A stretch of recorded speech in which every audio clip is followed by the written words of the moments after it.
David Valentine's Imagining Transgender is a landmark anthropological study, but it is not just an ethnography of a community or a group of people, it is a critical ethnography of a category itself.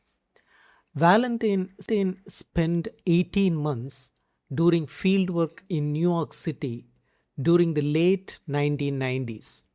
His book investigates how the category transgender emerged, how it became institutionalized, and what gets lost when diverse forms of gender and sexual variance are grouped together under this single term. Valentine begins with a striking puzzle.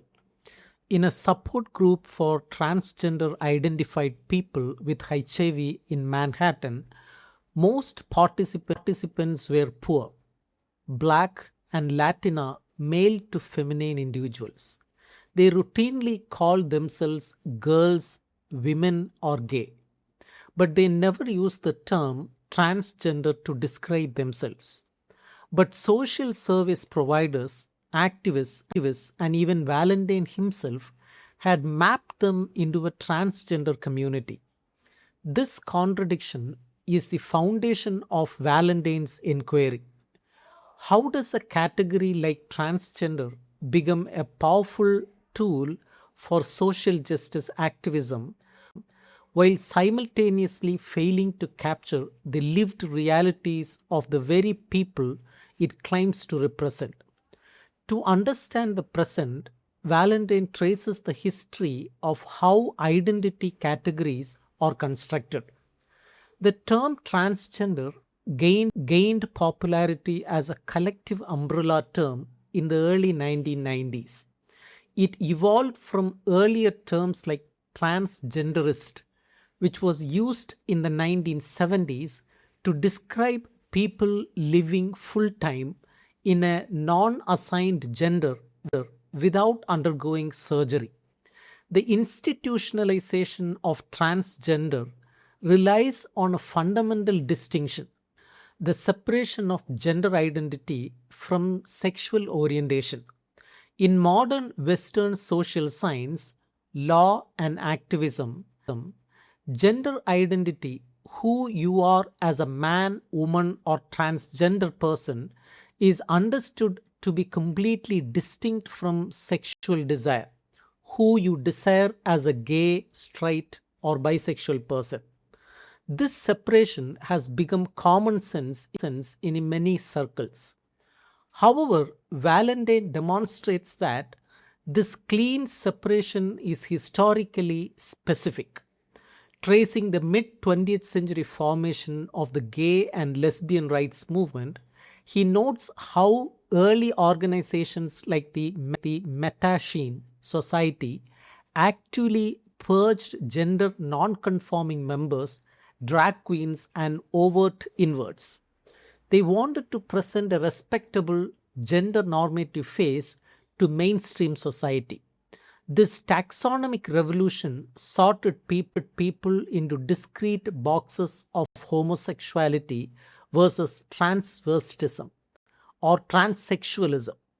This eventually paved the way for the 1990s emergence of transgender as a collective identity category. An important contribution of Valentine is the exposure of the friction between institutional categorization and how people actually understand themselves. When individuals like Fiona describe themselves simultaneously as gay and as women, social service providers often dismiss this as false consciousness. They see it as a lack of education resulting from class, racial, or cultural inequalities. Institutions function on the assumption that proper modern subjects must separate their gender identity from their sexual orientation.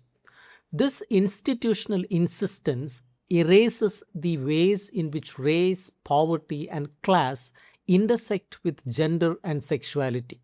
For poor trans feminine people of color, navigating street life, sex work, and systematic violence, the abstract legalistic protections offered by transgender rights frameworks often fail to address the material realities of their survival.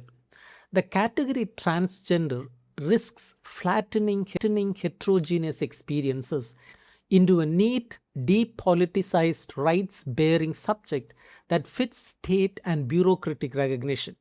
Valentine shows that institutional frameworks often ignore the complex ways people navigate their lives. A person may experience their gender and sexuality as intertwined, not separate. They may see themselves as gay in one context and as a woman in another.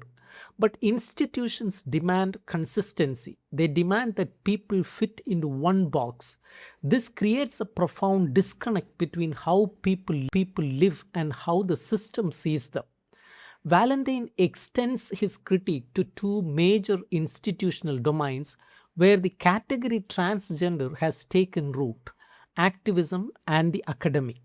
In activism and legal advocacy, campaigns for transgender rights rely heavily on framing violence and discrimination strictly along the axis of gender identity.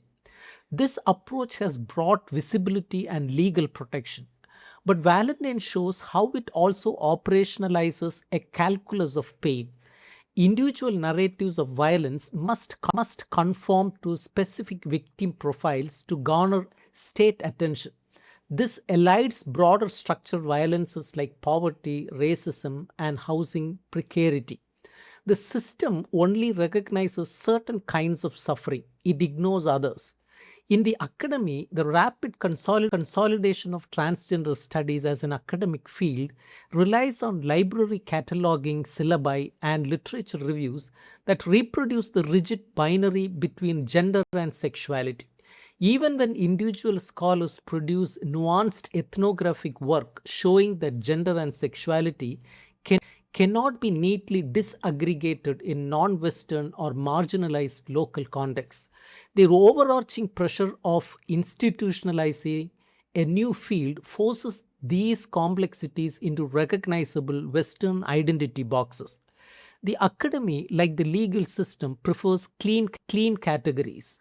This institutionalization is not neutral. It shapes what counts as knowledge and who counts as a proper subject.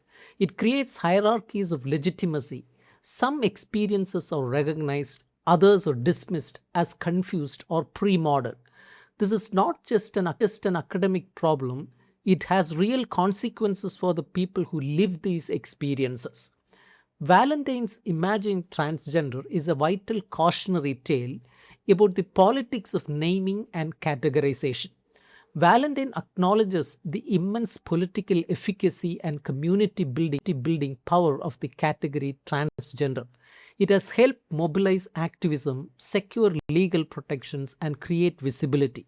But he also reminds us that categories are never neutral.